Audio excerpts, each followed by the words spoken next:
me, I will take him. You're listening to Rob McCarran. Maybe Rob's just getting a little happy with polls. Maybe. Jeff Hawkins. Rob likes his polls. I do. I like the polls. I'm a big poll fan. I mean, as many polls as I can get in me, I will take them. You're listening to Shake Them Ropes with Rob McCarran and Jeff Hawkins. Yeah, that's it. Apparently, I don't have music on that one. We're professionals. Hot start. Yeah, well, I had so much time. We had so much time in between the show ending, NXT Takeover London, and the start of this that you would have thought. Rob, quick, throw Bailey's music on. We'll cover for it. No, I don't have it. I have Sasha Banks's. I have Finn Balor's. We could play Finn Balor's. Listen to some Sasha Banks. But hi, everybody. Rob McCarran here, Jeff Hawkins, Shake Them Ropes, episode 123, talking NXT TakeOver London. And the big news that we have the same NXT champion, Finn Balor, defeating Samoa Joe in the main event of the show. Before we get into each match on the show and what we thought, I mean, overall, NXT TakeOver, which had a 3 o'clock Eastern start time, it is now currently, 2:30 where you are, 5:30 here in the East Coast of the U.S. Show is over. We are here at an early time, earlier than when we even record our regular shows, much earlier than the 11:30 p.m. in the East we were here on Sunday for the YouTube show. This show, a very good takeover. I'm not going to get into ranking where it places on all of the takeovers. Maybe you have that, I don't know. But, I mean, from start to finish, I mean, a very entertaining show. Each match delivered. There was not a bad match on the show. We've gone now 2 straight events on the WWE Network with TLC and NXT TakeOver London, where there were no bad matches anywhere.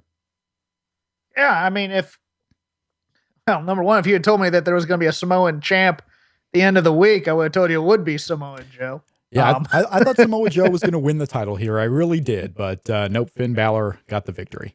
But as to your point, yeah, they do such a much better job at NXT making the card varied with different styles of matches, as opposed to the kind of the similar style of all the matches on the top of it, the top brand at least. Mm-hmm. Solid card. You know what? I may have liked the first half of this card better than the second half. Yeah. What about you? Yeah, sure. Okay. I mean, I thought the opener was excellent, and this was the match that we were looking forward to the most, right? Oscar. Yeah, and I loved that tag match. I thought the tag match over-delivered. For who was in it, a lot of the times when you have Enzo Amore and Big Cass, a lot of it is about the entrance. It's about how the crowd reacts to them. Mm-hmm. You don't hear too many people talking about the match itself when you're previewing an Enzo and Cass match. And then you put on the other side Dash and Dawson, who are not guys that are going to light up a crowd. They're not guys who are going to light up a preview of a show. They're not guys that you're going to look at and be like, oh, I have to see them wrestle big time.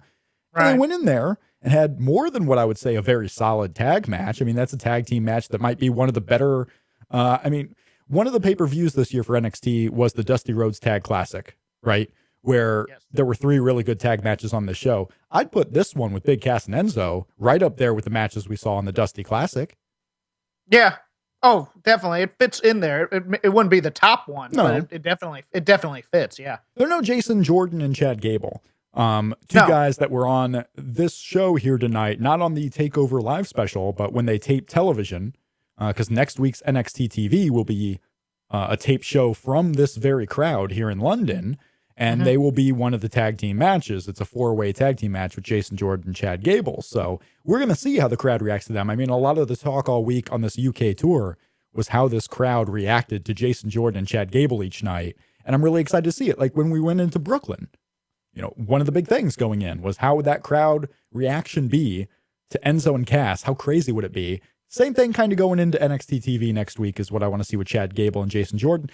Basically all that to say, the NXT tag team division, Dash and Dawson holding their own. Solid. So good for the future. Solid. So good. With the Hype Bros in there. I'm fine with the Hype Bros too.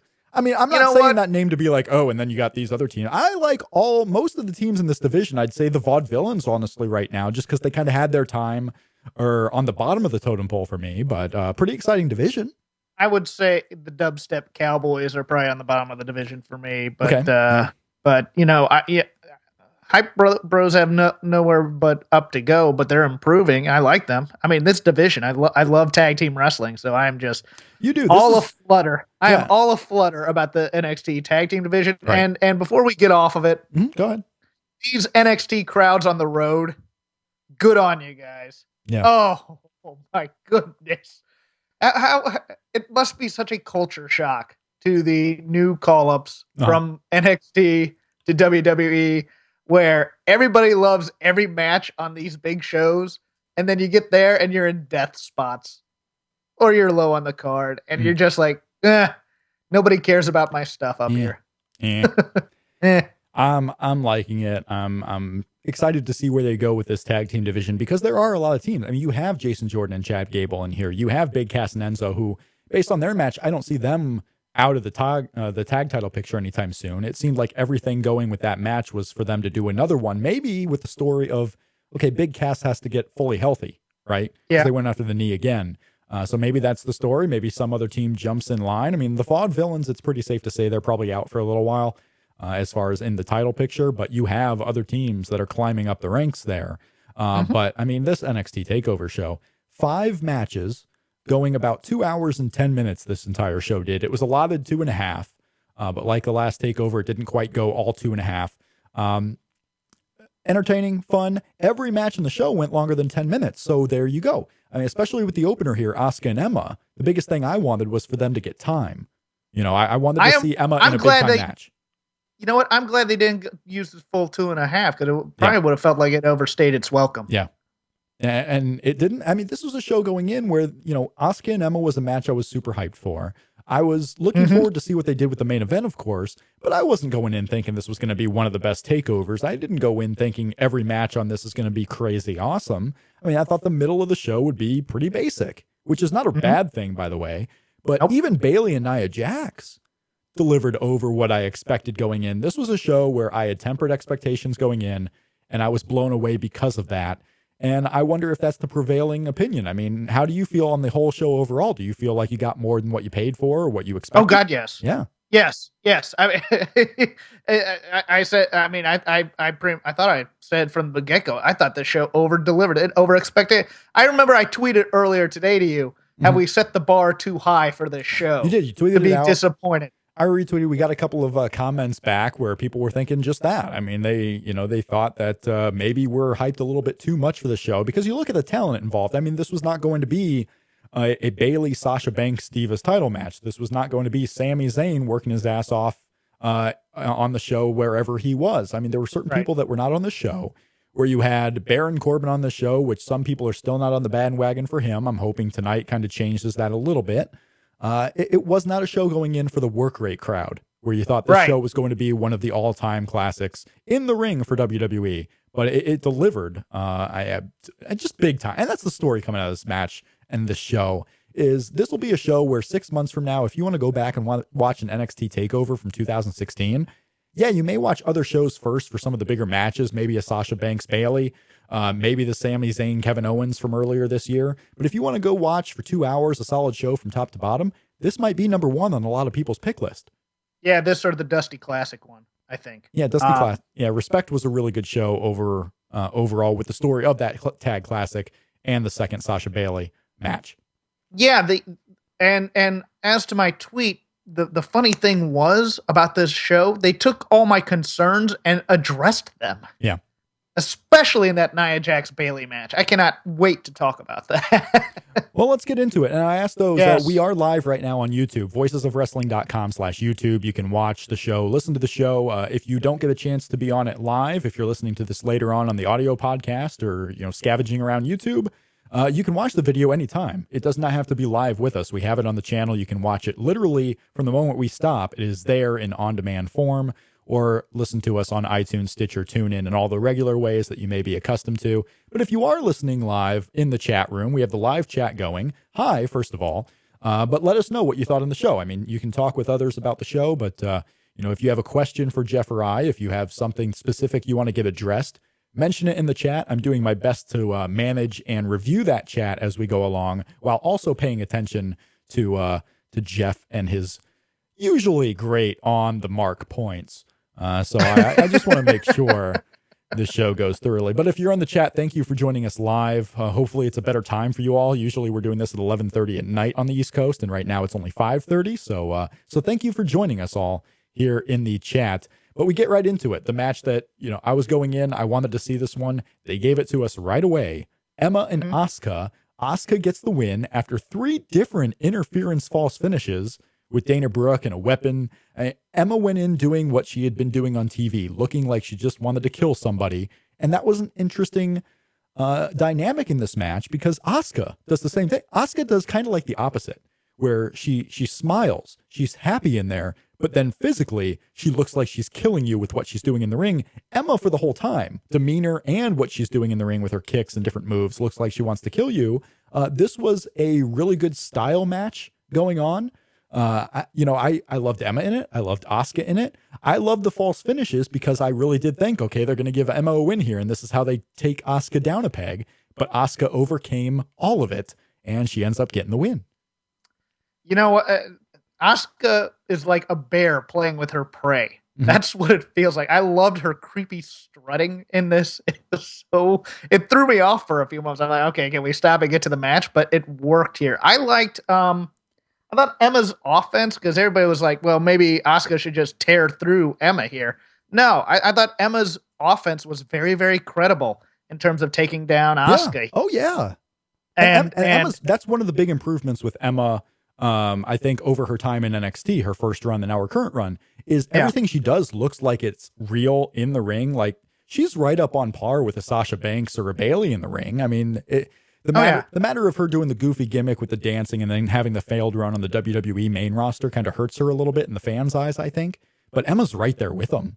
But I mean, not even as a technician here, but I mean, just the choices they were making in ring in the match in terms of what offensive moves Emma was going to do and how she was going to do them were the perfect choices to tear down Asuka and her offense here. And the whip into the turnbuckle, but not just that kind of Irish whip, but the forced whip that you do with a little bit of extra oomph to take her out.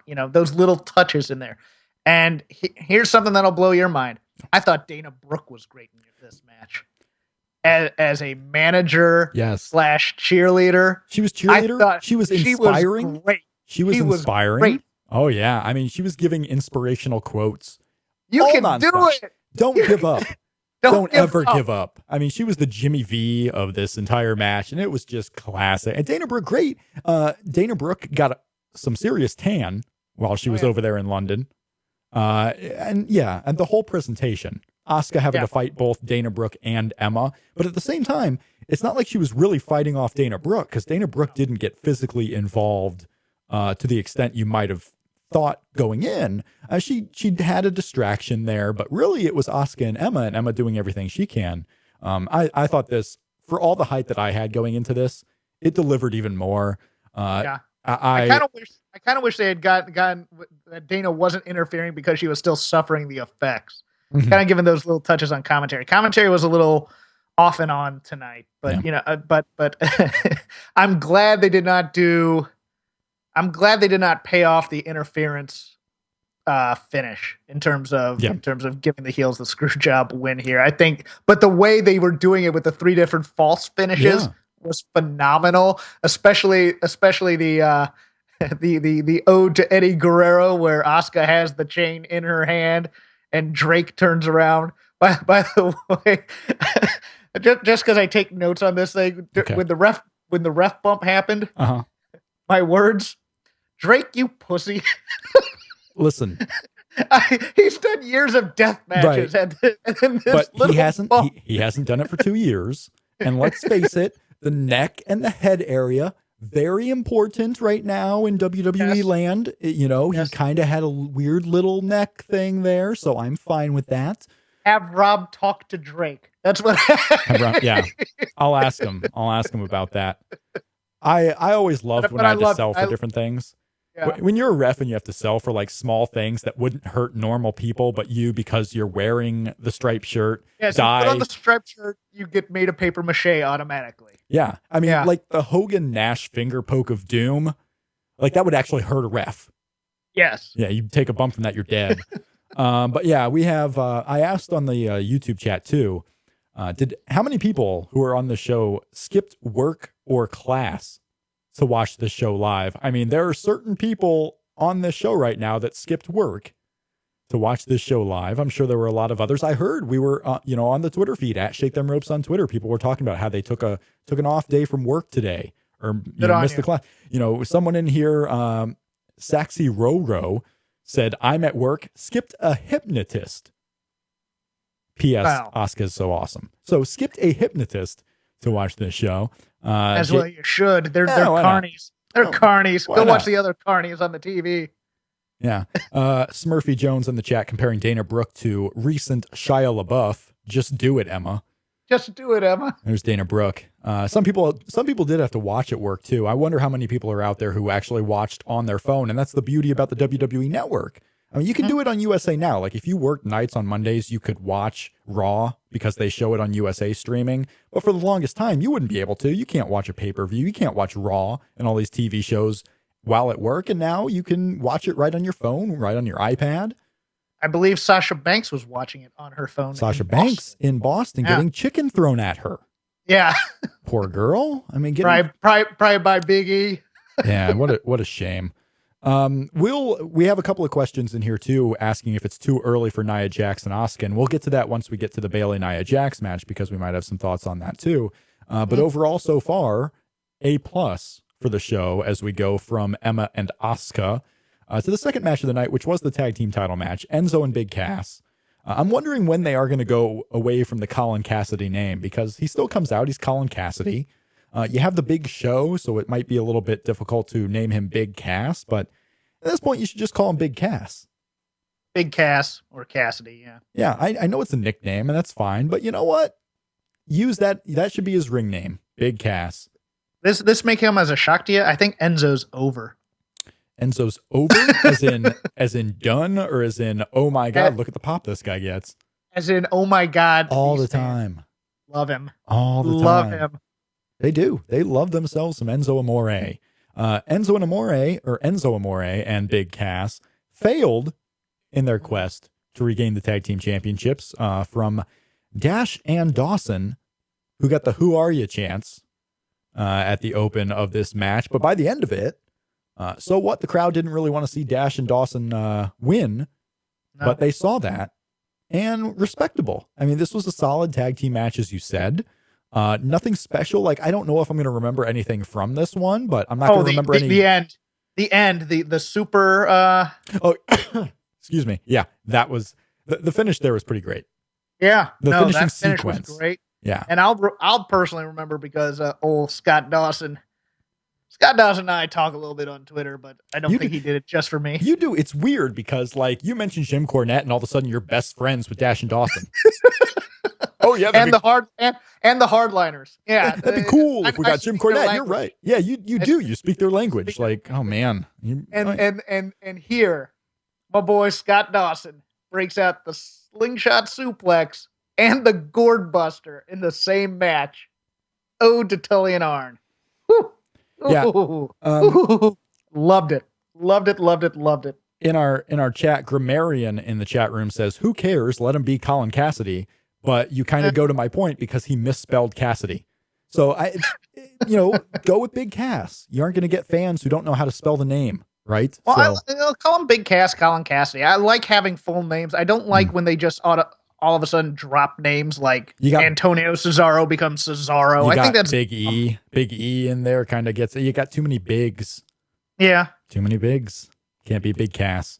But the other touch to this match that I really, really liked is that Carmella's the one who ended up blowing it for them. If she had been instead of cheering with the fans on the 1, 2, 3 count, she was cheering. Yeah. Old Scott can't get in there and pull out Enzo's leg. Now, it's true. Correct me here if I'm wrong, because I actually looked this up because I'm like, how tall is Enzo Amore? Because he always looks small in the ring to me. He's really short. He's 5'11". Yeah, well, but he's taller than both Dash and Dawson. I think. Are you sure he's 5'11"? Yeah, 5'10", 5'11". I would buy 5'10". Yeah, About maybe the with same the thing. hair. Maybe it's like a Fletch thing. He's like 6'4" and then 6'9" with the afro. Right. Yeah. Yeah. He's super tall with the hair. That's why you spike it up. Stop dropping that ruler on my head. There's the hair. That's me. Yeah. That's me. But he looked bigger than both of them in this match. Yeah, he little did. No, because Dash and Dawson are pretty tiny. I mean, small. I mean, they're tiny. I wonder too. Do you remember Chad Collier? Do you know who Chad Collier is? Former ROH. He was an ROH undercard guy for the mid 2000s. He had the WWE deal. He was the doctor in the Kane skit with Shane several years back.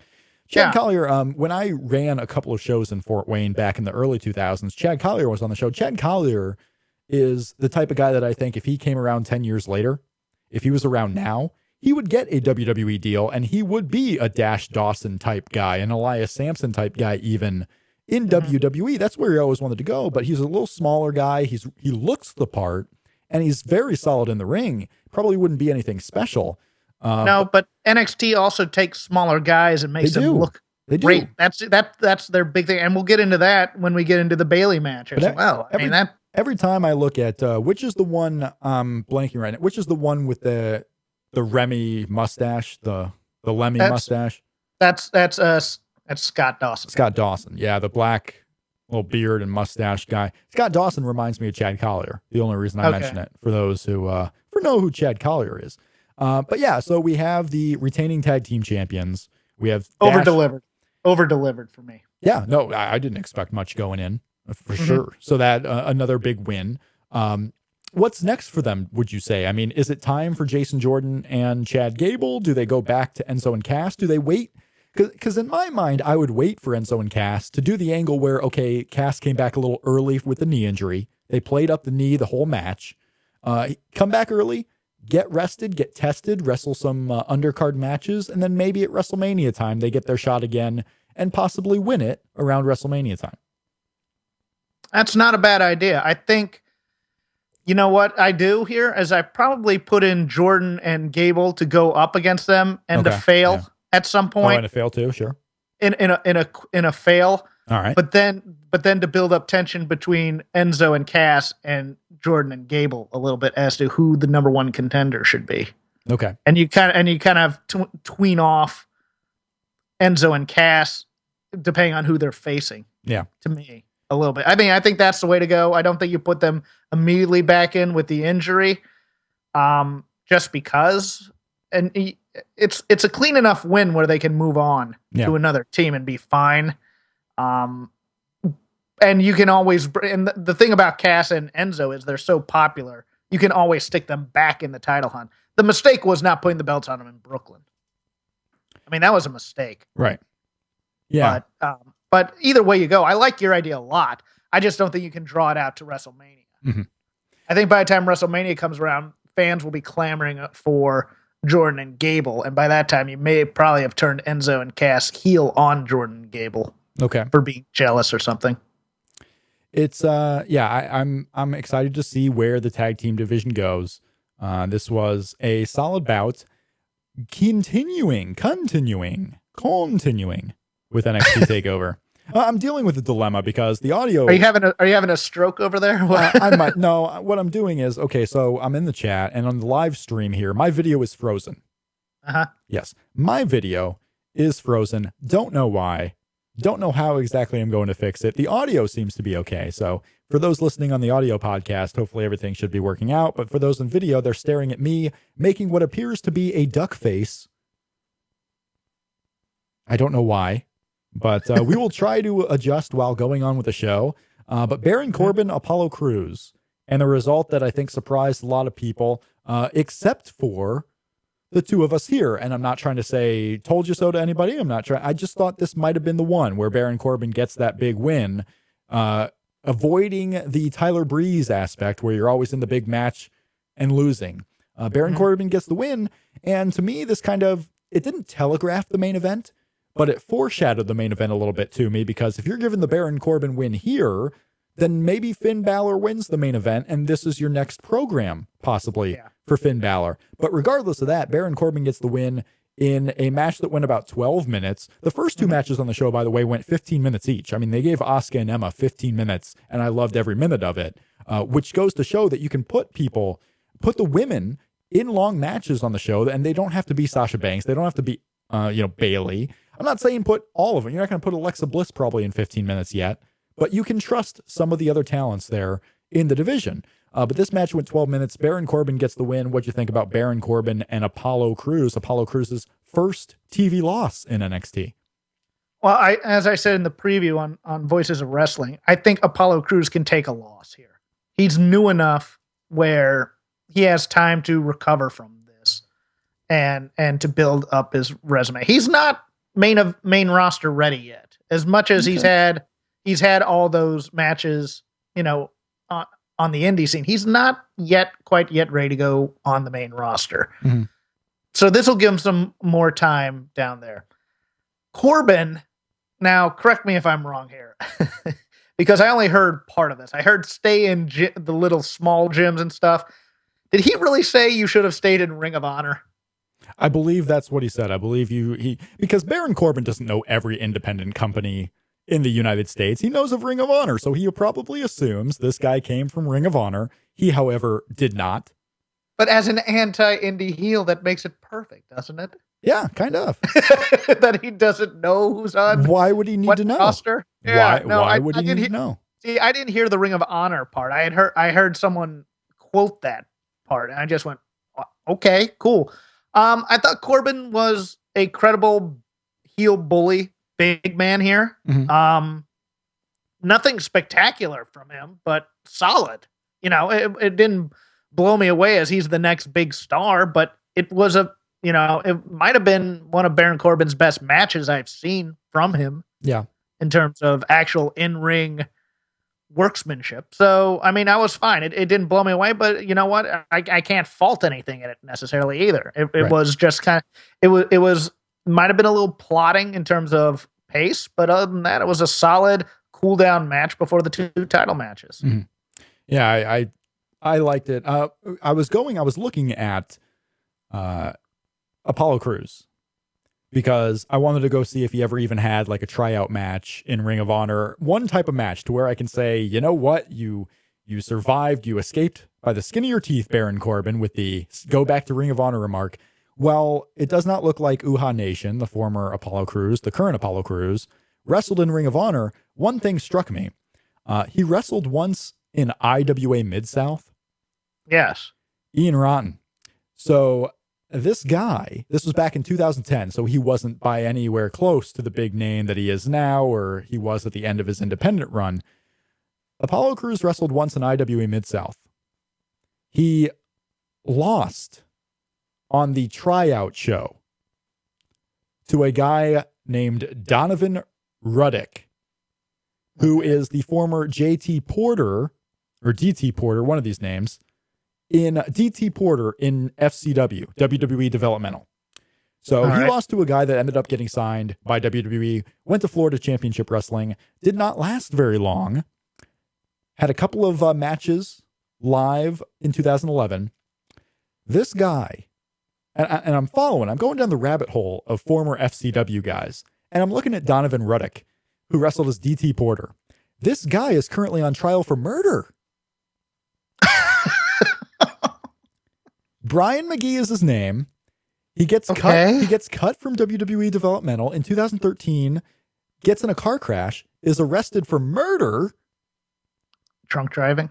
Well, I guess the car crash was happening when he was escaping. When he was running away.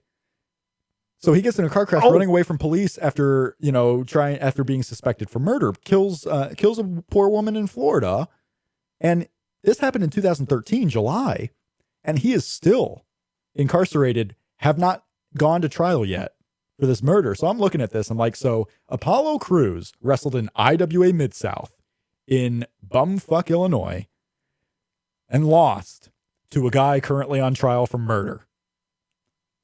Pro wrestling. I have no follow-up for that. I can't do it. Sorry. Pro wrestling. For those, now, what do you do with Apollo after this? I don't know. I mean, Apollo Crews and Samoa Joe. That's not a bad one. If Samoa Joe's not going right to the main event, if Samoa Joe's not getting his rematch, by the way, I should say. Right. I wonder. I wonder if that's what you do. Okay. But I don't know how they're going to string out so many people. You also have to have a main event for, they're going to do Takeover in Dallas. Oh, yeah. That too. Yeah, the Rumble event is going to be a TV taping. So they got a lot of TV taping. I don't know if they're going to do a Takeover in February. I honestly don't, but they are going to do a Takeover in Dallas. Mm-hmm. So you would think that you would want to have the biggest possible match you can put on there. And I don't know if that's Baron Corbin. I don't know if that's going to be the returning Sami Zayn somewhere in the picture. Yeah, I think that might be Zayn and Balor. Yeah. There's a lot of options. Okay. So, but it's a question, and they got plenty of TV to try and figure that out. So it's going to be interesting. It'll be interesting. By the way, tickets for that event go on sale Saturday. Kids, yes. If you want to go after it on the internet and stay away from us because we want 2 tickets too. So I know I gotta find tickets to that show and get all these Dallas plans. People in the chat saying I really strung out that Donovan Riddick story. Well, it was a long way to go without a point. I was trying to find my window where I had all the information and I couldn't find it. So I was stringing it out. Yes. Okay. But what are you going to do? What are you going to do? Also, by the way, I have not been able to fix my microphone yet. I think the camera that I use has frozen. Like the actual camera is malfunctioning. So I don't know if I'm actually going to come back. Maybe I'll just put up my frozen face on the entire picture. Frozen where it is. I don't know. Otherwise, right now, I just got you full screen, buddy. Oh, yeah. All my sexy. Yeah, I got you full screen. But yeah, so what's next for the 2 of these guys? I don't know, but I like the fact that Baron Corbin did get the win. I'm a big fan of Baron Corbin, as you know. Yes. All righty, we go to the women's championship match. Bayley, Nia Jax, no Eva Marie. Surprising. In a way. This match went 13 minutes. So a long match for Nia Jax. And she was dominating all of it until Bayley gets the win here via submission. The smartest match of the card. It floored me because my concerns were, Nia Jax is not a great technical wrestler. Not, and wouldn't be able to do a match like Sasha or Becky could with Bayley.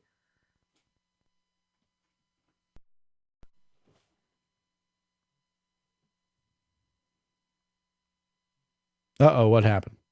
Hold on a second. I can't hear you now. That's no good. Can you hear me? You can hear me, but I can't hear you. So what I'm going to do here is go to the Skype preferences. Hi, Jeff. Okay. You go ahead and continue. I don't know what happened there, but I cut off your audio because I'm trying to fix my camera. Gosh darn it. Okay, so go on. Yes. Where did I cut off? Just a couple of seconds before I told you. So we were talking about the smartest match in the show. Yes. This was a main roster sports entertainment, big person versus smaller person match. They didn't try and recreate a Becky or a Sasha match here. And the smartest part about was that Bayley could not use her normal offense on Nia Jax. She couldn't set up elbows and do a belly to Bayley on her. So they gave her a different moveset to conquer this giant. And Nia Jax perfectly fine here, being a big, arrogant bully who was a little too full of herself and her power, making arrogant covers, which unfortunately the commentary team never caught on to. How did she kick out from that? Well, Nia Jax only had 1 foot on her chest. Genius. Right. That's how. It floored me that Byron Saxton said that. Well, I mean, it's Byron Saxton. Byron Saxton on all these international shows. This guy was with Michael Cole on the Big Japan show. So and they were calling this, by the way, we didn't mention, they were calling the show from Stamford. This was being called. Were they? Yeah, they were not live in London. This whole show was being broadcast from London with the announcers doing it in a room in Stamford.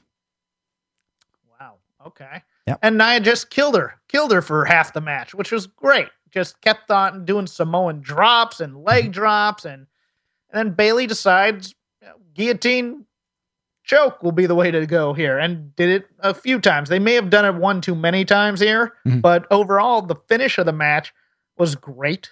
Yeah. And the story of the match was great. And this is the way they should have done Daniel Bryan as champ once he won.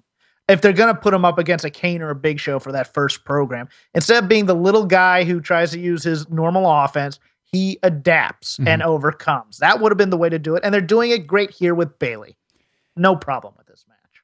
Yeah, the story was excellent. I mean, Bayley was this thing that just wouldn't go away, that was hanging on to Nia Jax for dear life and to try and bring her down to size. And Jeff, did I mention a story about Apollo Crews that I wanted to tell you about?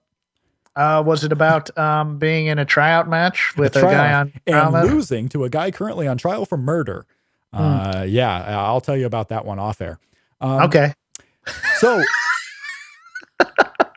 Nia Jax and Oscar, we had the backstage stare down. Yeah. Oscar's coming in as Nia Jax is giving her promo about how she's going to beat Bayley. Well, she didn't. So one of the questions going into this show was, would Nia Jax win and then maybe Oscar go for the title? Because that seems to be what somewhat they were pushing towards, because Nia Jax was unbeatable and Oscar was unbeatable.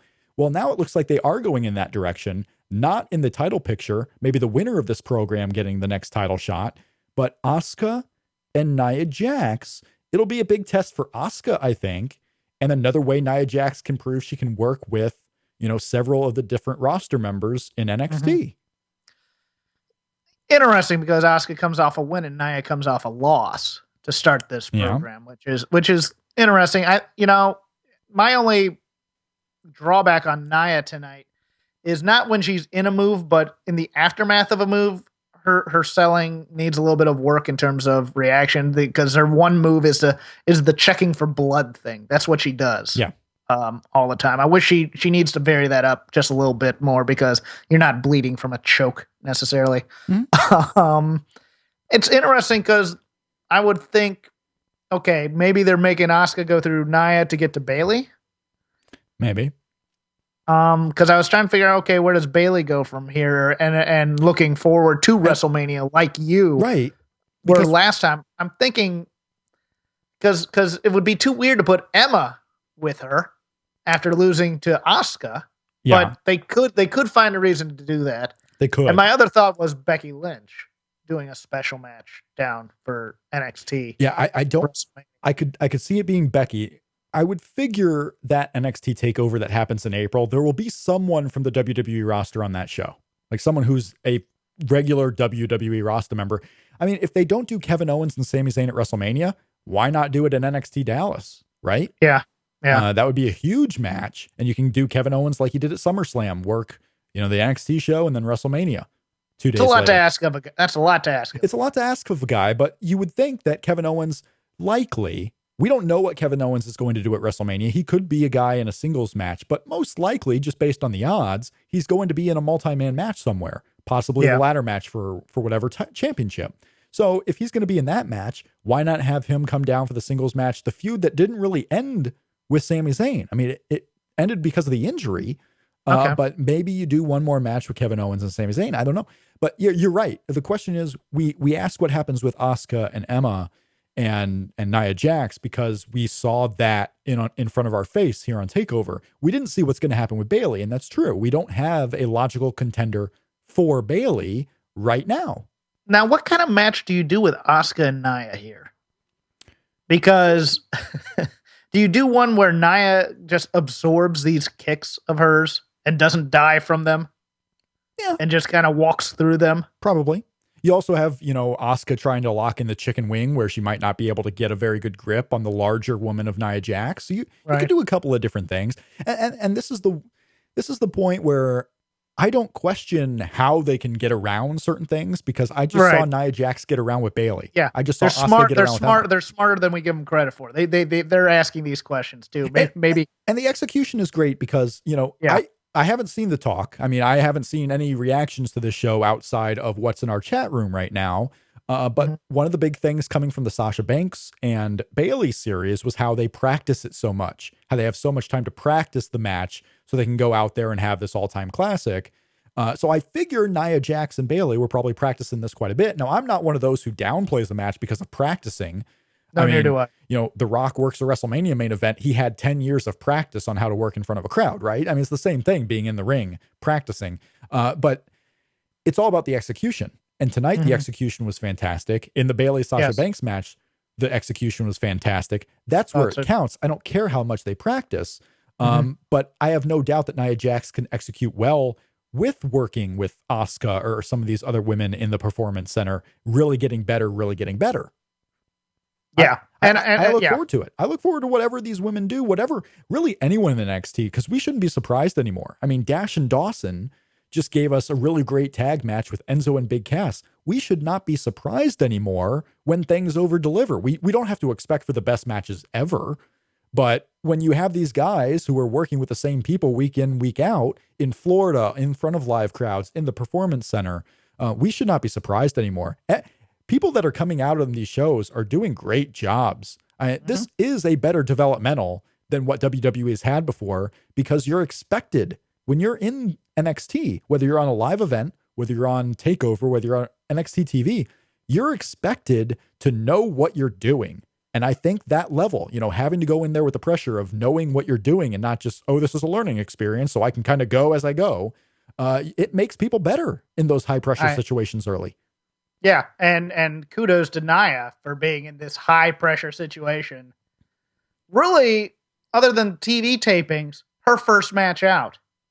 Yeah. Outside of that, I mean, she's been on one or two sets of TV tapings. Yeah, in front of she never in front of a crowd of 10,000 people. Yeah, not just a regular NXT Takeover crowd from Full Sail that's very friendly and forgiving. Right, but 10,000 people overseas who are rabid wrestling fans. Good on you, Nia.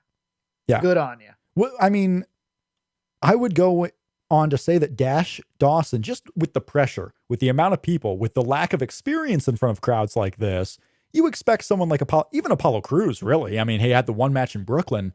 No other time has he had crowds like this.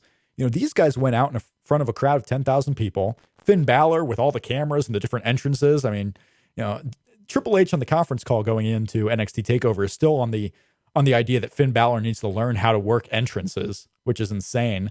But these guys are going out in front of a crowd of 10,000 people, and Nia Jax did wonderfully. There's not a bad thing I can say about anything on the show so far.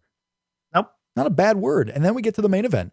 Samoa Joe, Finn Balor. Finn Balor retains his championship in a strong match. Samoa Joe, the type of match that I think we would expect. Samoa Joe dominating early and often throughout most of the entire thing.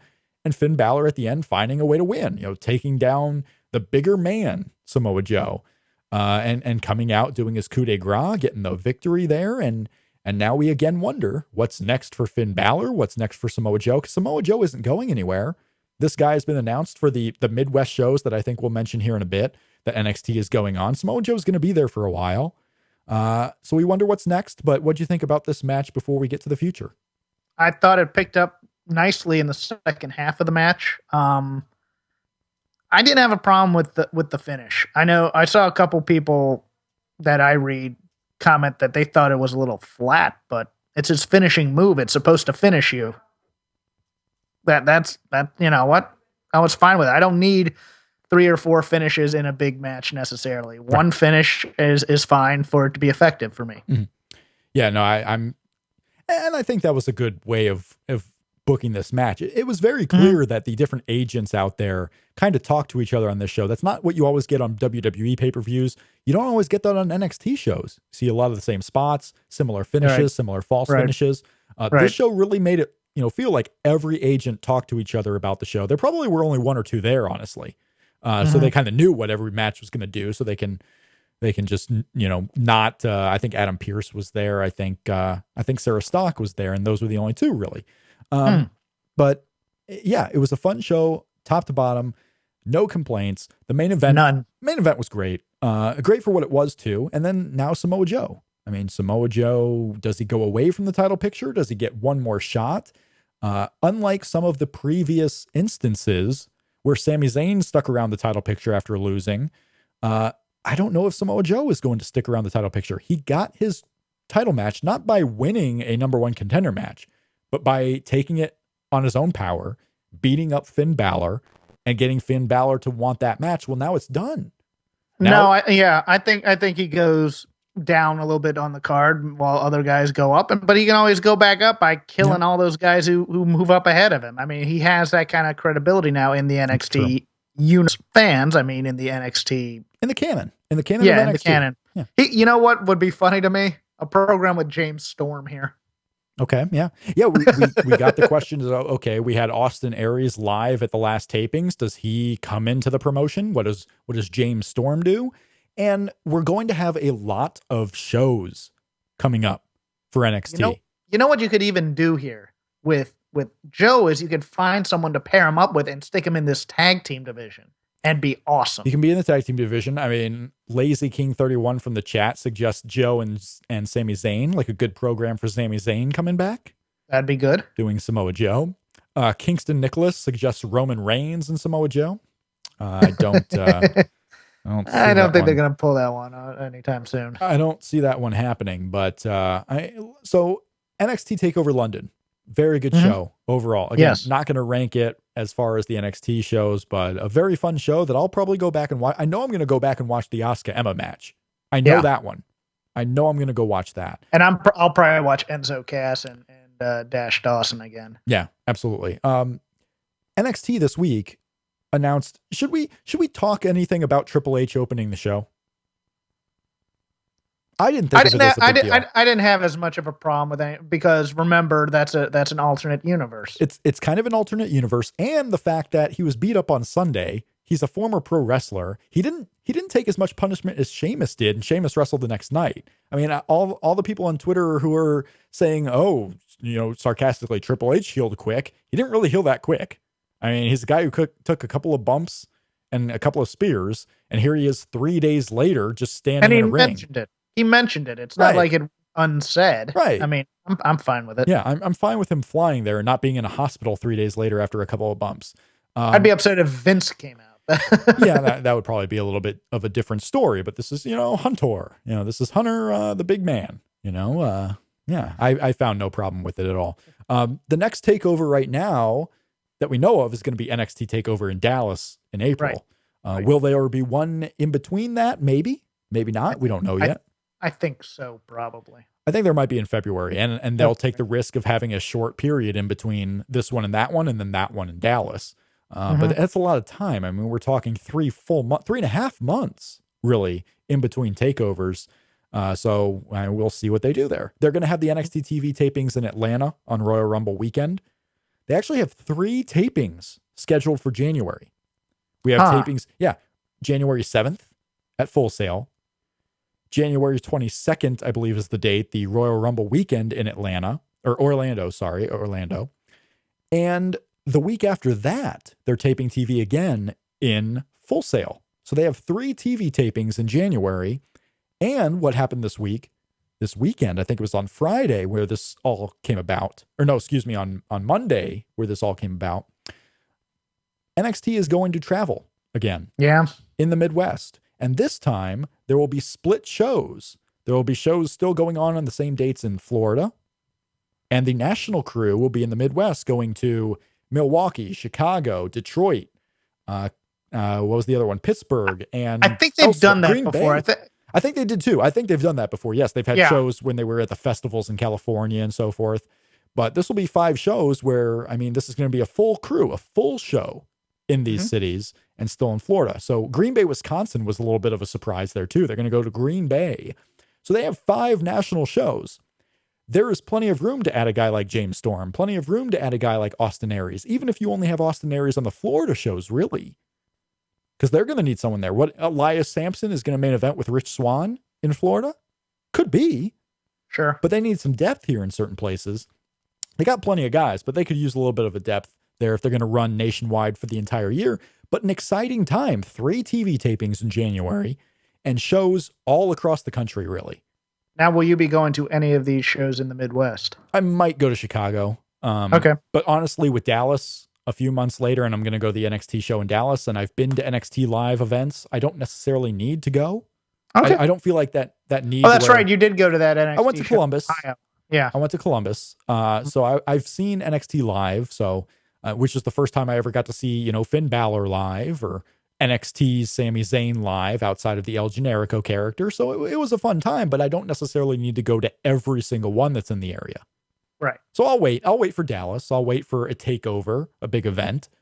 But it'll be fun. I mean, this is an exciting time for the Midwest fans. I'm interested to see the Green Bay crowd, the Milwaukee crowd, because these are shows not only not paired with a WWE event, but also shows in what could be considered a weird area for the hot independent fan crowd. I mean, it's not like Green Bay is a big area for a Ring of Honor or Evolve or, some other type of independent.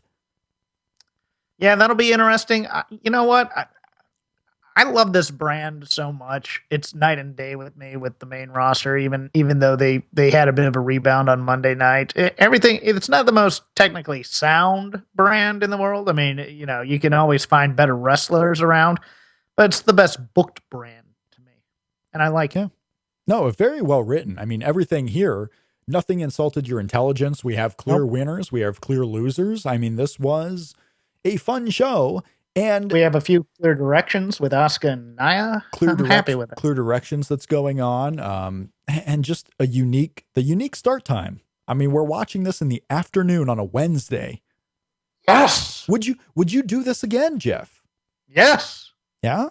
Yeah. Yes, because I can stay awake for this as opposed to falling asleep at the time that we usually go on after pay-per-views and whatnot. This is right after work for me. So it's like, although I played hooky today, because I went to a Christmas party last night. Anywho, okay.